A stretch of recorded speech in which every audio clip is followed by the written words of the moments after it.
Welcome back true way international. This is Mary. ഇന്ന് നമ്മുടെ കൂടെയുള്ളത് ജിബിൻ ആണ്. അഡ്മിനിസ്ട്രേറ്റീവ് അസിസ്റ്റന്റ് ആണ് നമ്മുടെ ട്രൂ വേ ഇന്റർനാഷണലിന്റെ. വെൽക്കം ജിബിൻ. ഹലോ. ഇന്ന് നമ്മൾ ഡിസ്കസ് ചെയ്യാൻ പോകുന്ന ടോപ്പിക് വെസ് ആണ്. അപ്പോൾ എന്താണ് വെസ്? വെസ് എന്ന് പറയുന്നത് വേൾഡ് എഡ്യൂക്കേഷൻ സർവീസസ് എന്നാണ് അതിന്റെ ഫുൾ ഫോം വരുന്നത്. ഓക്കെ. എന്തിനാണ് വെസ് ചെയ്യുന്നത്? വെസ് ബേസിക്കലി ചെയ്യുന്നത് സ്റ്റുഡൻസിനെ ബേസ് ചെയ്തിട്ടാണ് അത് വരുന്നത്. ഇപ്പം 10th ആയാലും +2 ആയാലും ഡിഗ്രി ബേസ്ഡ് ആണെങ്കിലും ഇപ്പം മാസ്റ്റേഴ്സ് ഉള്ളവരാണെങ്കിലും ഡിപ്ലോമ ഉള്ളവരാണെങ്കിലും അവർക്ക് പുറത്തേക്ക് പോയി അവരുടെ എഡ്യൂക്കേഷൻ കണ്ടിന്യൂ ചെയ്യാൻ വേണ്ടിയാണ് ബേസിക്കലി വെസ് ചെയ്യുന്നത്. ഓക്കെ. ഏത് കൺട്രിയിൽ പോകാനാണ് ഈ വെസ് ചെയ്യുന്നത്? ബേസിക്കലി നോർമലി ഇപ്പം ചെയ്തു വരുന്നത് USA, കാനഡ, ന്യൂസിലൻഡ് ഇത്രയും 3 കൺട്രീസിലേക്കാണ് ഇപ്പോൾ വെസ് ചെയ്യുന്നത്.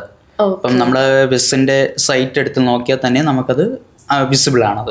ഓക്കെ. എന്തെല്ലാം ഡോക്യുമെന്റ്സ് ആണ് വേണ്ടത്? ഓക്കെ. ബേസിക്കലി ഏതൊക്കെ ഡോക്യുമെന്റ്സ് ആണ് റിക്വയർഡ് എന്ന് വെച്ച് കഴിഞ്ഞാൽ 10th പഠിച്ചവരാണെങ്കിൽ 10th ഡോക്യുമെന്റ്സ്, അതേപോലെ തന്നെ +2 ആണെങ്കിൽ +2, മാസ്റ്റേഴ്സ് ചെയ്തവരാണെങ്കിൽ അതിൻ്റെ ഡോക്യുമെന്റ്സ്, ഡിഗ്രി ആണെങ്കിൽ അങ്ങനെ, ഡിപ്ലോമ ആണെങ്കിൽ ഡിപ്ലോമ. ഇതിൻ്റെ എല്ലാം കൂട്ടത്തിൽ വരുന്നത് ആപ്ലിക്കേഷൻ ഫോം ഉണ്ട്. അത് ബസ്സിൻ്റെ സൈറ്റിൽ അത് ലഭ്യമാകത്തുള്ളൂ. ഈ ആപ്ലിക്കേഷൻ ഫോമും ഈ ബസ്സിൻ്റെ ഓൾ ഇയർ മാർക്ക് ലിസ്റ്റ്, ഈ ഡിഗ്രി സർട്ടിഫിക്കറ്റ് എങ്കിൽ ഡിഗ്രി സർട്ടിഫിക്കറ്റ്, 10th എങ്കിൽ 10th, +2 എങ്കിൽ +2, ഇത്രയും വെച്ചിട്ടാണ് നമ്മൾ ബസ്സിന് അപ്ലൈ ചെയ്യുന്നത്. അതാത് യൂണിവേഴ്സിറ്റി സെക്ഷൻസ് ഉണ്ടാവും, അവിടെയാണിത് ഡോക്യുമെന്റ് സബ്മിറ്റ് ചെയ്യുന്നത്. ഓക്കെ. ഇതിൽ എനിക്ക് ഉണ്ടായ ഒരു ഡൗട്ട് എന്ന് വെച്ചാൽ, അപ്പോൾ ഈ 10th കഴിഞ്ഞവർക്ക് എങ്ങനെയാണ് അപ്ലൈ ചെയ്യുന്നത്? 10th മാത്രമേ ഉള്ളൂ? അല്ല, 10th കഴിഞ്ഞവർക്ക് 10th ഞാൻ പറഞ്ഞില്ലേ, അവരുടെ ഡോക്യുമെന്റ്സ് ഉണ്ടാവും. 10th കഴിഞ്ഞിട്ടുണ്ടെങ്കിൽ 10th സർട്ടിഫിക്കറ്റ് ഉണ്ടാവും. സർട്ടിഫിക്കറ്റിന്റെ കൂട്ടത്തിൽ തന്നെ ഓൺലൈനായിട്ട് ജനറേറ്റ് ചെയ്ത ആപ്ലിക്കേഷൻ ഫോം ഉണ്ടാവും. ഇത്രയും ചേർത്ത് ഇപ്പം 10th പഠിച്ചതാണെങ്കിൽ ഇപ്പം സ്റ്റേറ്റ് സിലബസ് ആണെങ്കിലും CBSE ആണെങ്കിലും അവരുടെ സെൻട്രൽ ബോർഡ് ഓഫ് സ്കൂൾ ഉണ്ടാവും. അപ്പൊ അവിടെയാണ് നമ്മളിത് കൊണ്ടുപോയി സബ്മിറ്റ് ചെയ്യേണ്ടത്. Okay, fine. ഇത് എത്ര ഡ്യൂറേഷൻ എടുക്കുന്നത്? ബേസിക്കലി ബസ്സിന്റെ മിക്ക യൂണിവേഴ്സിറ്റിയിലും ഡ്യൂറേഷൻ വരുന്നത് 15 to 30 വർക്കിംഗ് ഡേയ്സ് ആണ് വരുന്നത്. പിന്നെ യൂണിവേഴ്സിറ്റി മാറുന്നതനുസരിച്ച് അല്ലെങ്കിൽ ഇപ്പൊ സ്കൂളിങ്സും മാറുന്നതനുസരിച്ച് കൺട്രി അനുസരിച്ചിരിക്കും ഡ്യൂറേഷൻ. ഓക്കെ. നോർമലായിട്ട് കണ്ടുവരുന്ന ഡൗട്ട് എന്തൊക്കെയാണ് ഈ വെസ്സിന്റെ കേസിൽ? നോർമലായിട്ട് വരുന്നത് എന്ന് വെച്ചാൽ ഡിലേസ് ആണ് കൂടുതലും വരുന്നത്. ഓക്കെ. ഇപ്പം കേരളത്തിലല്ല പഠിച്ച ഒരാൾക്ക് ബസ്സിന്റെ അറ്റസ്റ്റേഷൻസോ അല്ലെങ്കിൽ വെരിഫിക്കേഷൻസോ വേണമെന്നുണ്ടെങ്കിൽ അത് ഡിലേ ആകുമായിരിക്കും.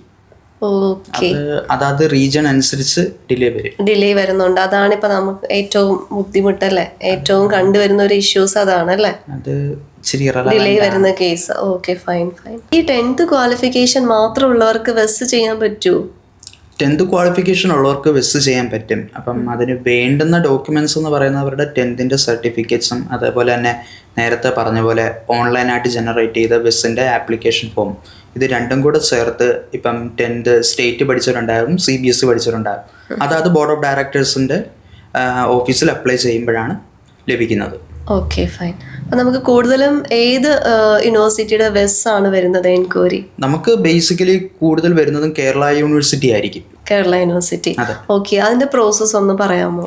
കേരള യൂണിവേഴ്സിറ്റിയുടെ പ്രോസസ്സ് എന്ന് പറയുന്നത് കാൻഡിഡേറ്റ് ഇപ്പം മാസ്റ്റേഴ്സ് ആണോ ഡിപ്ലോമ ആണോ ഡിഗ്രി ആണോ പഠിച്ചതെന്നുണ്ടെങ്കിൽ ആ 3 ബേസിക് സർട്ടിഫിക്കറ്റ്സും അതിൻ്റെ കൂട്ടത്തിൽ തന്നെ അവരുടെ all year mark list, 10th, +2, അതേപോലെ തന്നെ ആപ്ലിക്കേഷൻ ഫോമും ഓൺലൈനായിട്ട് ബസ്സിൻ്റെ ജനറേറ്റ് ചെയ്ത ആപ്ലിക്കേഷൻ ഫോമുമായിട്ട് യൂണിവേഴ്സിറ്റിയിൽ സബ്മിറ്റ് ചെയ്യുക.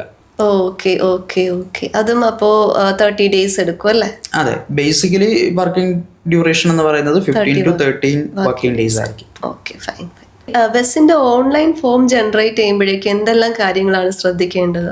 അതിൽ നമ്മൾ ഏറ്റവും കൂടുതൽ ശ്രദ്ധിക്കേണ്ടത് അതായത് കാൻഡിഡേറ്റ്സിന്റെ എഡ്യൂക്കേഷൻ ഡീറ്റെയിൽസ് പ്രോപ്പറായിട്ട് തന്നെ അത് അപ്ലോഡ് ചെയ്യണം. അപ്ലോഡ് ചെയ്ത് കഴിയുമ്പോഴായിരിക്കും ആപ്ലിക്കേഷൻ ഫോം ജനറേറ്റ് ചെയ്യാൻ പറ്റുന്നത്. എന്തെങ്കിലും ഫീ ഉണ്ടോ? അതെ. ആപ്ലിക്കേഷൻ ഫോം ജനറേറ്റ് ചെയ്യാൻ നേരത്ത് ഫീ ഉണ്ടാവും. അത് ഡോളേഴ്സിലാണ് അത് വരുന്നത്. അപ്പം ഡോളേഴ്സ് പേയ്മെന്റ് ചെയ്ത് കഴിയാൻ നേരത്താണ് ഫോം ജനറേറ്റ് ആവുന്നത്. ഓക്കെ. വേറെ എന്തെങ്കിലും പ്രോസസ് ഉണ്ടോ? ആപ്ലിക്കേഷൻ ഫോം ജനറേറ്റ് ചെയ്ത് കഴിയാൻ നേരത്ത് എൻ്റെ കൂടെ യൂണിവേഴ്സിറ്റിയിൽ സബ്മിറ്റ് ചെയ്യേണ്ട ഡോക്യുമെന്റ്സിന്റെ ലിസ്റ്റ് ഞാൻ നേരത്തെ പറഞ്ഞിട്ടുണ്ടായിരുന്നല്ലോ, അത്രയും ഡോക്യുമെന്റ്സ് ലിസ്റ്റുമായിട്ട് സബ്മിറ്റ് ചെയ്യണം. യൂണിവേഴ്സിറ്റിയിലാണെങ്കിൽ യൂണിവേഴ്സിറ്റി, ഇപ്പം 10th +2 പഠിച്ച പിള്ളേരാണെങ്കിൽ അവരുടെ ബോർഡ് ഓഫ് ഡയറക്ടേഴ്സിന്റെ ഓഫീസിൽ അപ്ലൈ ചെയ്യാം. ഓക്കെ. ഇതിന് ഓരോ ഇപ്പം സ്കൂളിങ്സ് പഠിച്ച പിള്ളേർക്കാണെങ്കിൽ അവർക്ക് അതിൻ്റെതായ ഒരു ഫീസ് ഉണ്ടാവും. അതേപോലെ തന്നെ ഡിഗ്രി പഠിച്ച കഴിഞ്ഞവർക്കാണേലും അതിൻ്റെതായ പേയ്മെന്റ് ഉണ്ടാവും. അപ്പം ഈ 2 കാറ്റഗറീസിനും പേയ്മെന്റ് വേരിയേഷൻ ഉണ്ടാവും. പിന്നെ ഇത് കാൻഡിഡേറ്റ്സിന് കിട്ടുന്നത് പോസ്റ്റൽ ത്രൂ ആയിരിക്കും കിട്ടുന്നത്. ഹാർഡ് കോപ്പി കിട്ടണമെന്നുണ്ടെങ്കിൽ പോസ്റ്റൽ ത്രൂ ആയിരിക്കും വരുന്നത്. സോഫ്റ്റ് കോപ്പി കിട്ടണമെന്നുണ്ടെങ്കിൽ അത് അവരുടെ മെയിലിൽ അയച്ചു കിട്ടും. മോസ്റ്റ് ഇമ്പോർട്ടൻ്റ് ആയിട്ട് ശ്രദ്ധിക്കേണ്ട കാര്യം എന്ന് വെച്ച് കഴിഞ്ഞാൽ ഇതിലൊരു റെഫറൻസ് നമ്പർ ഉണ്ടാവും. അപ്ലൈ ചെയ്ത കാൻഡിഡേറ്റ്സിന് ഒരു പ്രോപ്പർലി ഒരു 7 to 6 ഡിജിറ്റ് റെഫറൻസ് നമ്പർ ഉണ്ടാവും. അത് കീപ്പ് ചെയ്യണം. കാരണം അതായത് ഫർദർ എൻക്വയറീസ് വരാൻ നേരത്ത് ആ റെഫറൻസിന്റെ ബേസിസിലായിരിക്കും മുന്നോട്ട് പോകുന്നത്. ഇപ്പം കാൻഡിഡേറ്റ്സിന് ബ്ലോക്കേജോ ഡോക്യുമെന്റ്സ് അപ്ലൈ ചെയ്യുന്നതിനകത്ത് എന്തെങ്കിലും ബ്ലോക്കോ ഹോൾസോ കാര്യങ്ങളോ എന്തെങ്കിലും ഉണ്ടാകുന്നുണ്ടെങ്കിൽ റെഫറൻസ് നമ്പർ വെച്ചിട്ടായിരിക്കും എൻക്വയറീസ് പോകുന്നതും ചെയ്യുന്നതും. ഓക്കെ, ഇപ്പോൾ വെസ്സിൻ്റെ കാര്യങ്ങൾ ഇവിടെ ഡിസ്കസ് ചെയ്തിട്ടുണ്ടായിരുന്നു. അപ്പോൾ ഇതിൽ എന്തെങ്കിലും ഡൗട്ട്സ് ഉണ്ടെങ്കിൽ നമ്മുടെ കമൻറ്റ് ബോക്സിൽ ചോദിക്കുക, അല്ലാന്നുണ്ടെങ്കിൽ നമ്മുടെ കസ്റ്റമർ കെയർ നമ്പറിൽ കോൺടാക്ട് ചെയ്യുക. താങ്ക്